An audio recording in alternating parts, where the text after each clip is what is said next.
I was surprised by this one. Of all the options out there, $8 million is a lot of money for a guy who, frankly, hasn't done much, Miles, in recent years. And maybe he's been holding something back we don't know about. But it just seems like a risk, calculated risk, but a risk for the Cardinals.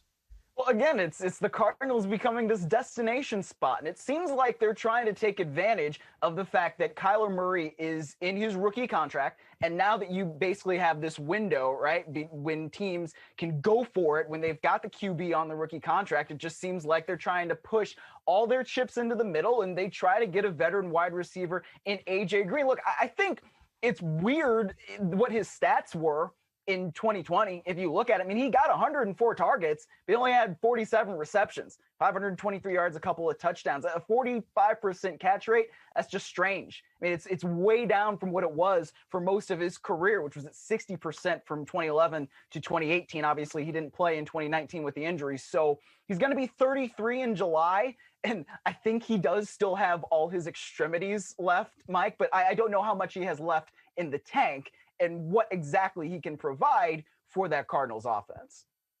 5 yards per target this year, the lowest in his career by far. The prior low was 7.5 yards per target, and that was a year that he had 1,000 receptions or 1,000 yards. 1,000 receptions would be a record. 1,000 yards, not a record. He had 143 targets that year. But, I mean, franchise tagged last year. Another guy like Hunter Henry, franchise tagged and then just gone the next year, and the Bengals never really seriously exploring the possibility of keeping him. 2019, he didn't play at all. Remember, they had a practice in Dayton as part of the NFL's 100th season celebration, and he messed up his ankle and never played that year.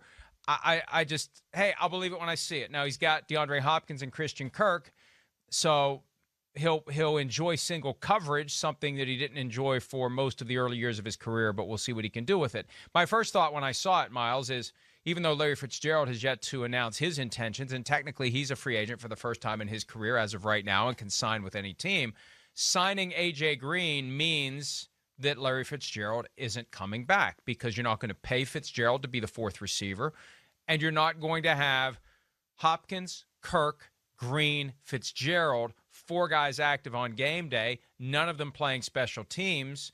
Then you got Andy Isabella, who's going to be fifth on the depth chart at best. He does some special teams, but there's no spot. The Larry Fitzgerald spot has gone to A.J. Green, and if Fitzgerald plays in 2021, he's going to be playing for somebody else.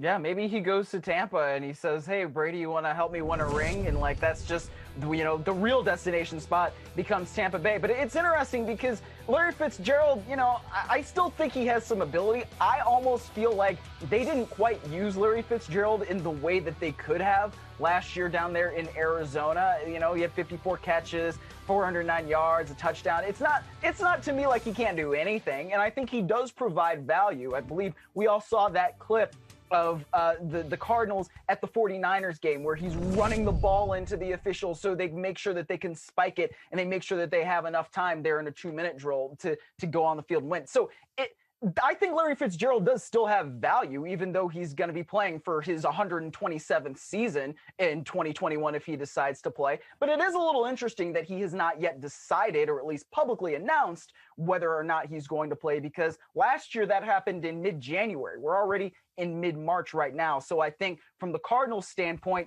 they had to say, all right, we need to make sure that we have all of our bases covered. And that's why it makes sense to go after A.J. Green, because he's a little bit younger and he ostensibly maybe does have a little bit more ability that works out in that offense. I never thought he was a guy who would play for another team, and I still don't believe he'll play for another team. He was a ball boy for the Vikings in 1998 when they had Chris Carter, Jake Reed, Randy Moss, and his father, who still is a sports writer in Minnesota, said it's been about 10 years ago that he believes eventually Larry Fitzgerald will play for the Vikings, but they're not a Super Bowl contender, so why would that be your last stop?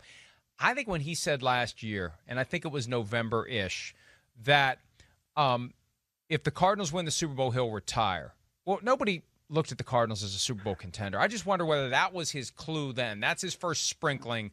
I got one more year after this one, and I'll consider playing for a Super Bowl contender to try to cap my career with a ring. And the Bucs would make sense. The Chiefs would make sense. He's a guy who brings leadership. He brings cachet. Not that cachet is going to win football games, but he brings something to your team that smart, heady stuff that we saw when he runs the ball in to get the clock killed. So I think there's still gas in the tank. The question is whether he wants to leave Arizona and cap his career somewhere else. It's not like anybody in Arizona would be upset with him. I've always had this weird sense that, not always, but just over the past few years, that maybe he'd like to get into politics. And, you don't want to lose votes in Arizona by leaving the Cardinals. I just think at this point in his career, nobody would care if he did.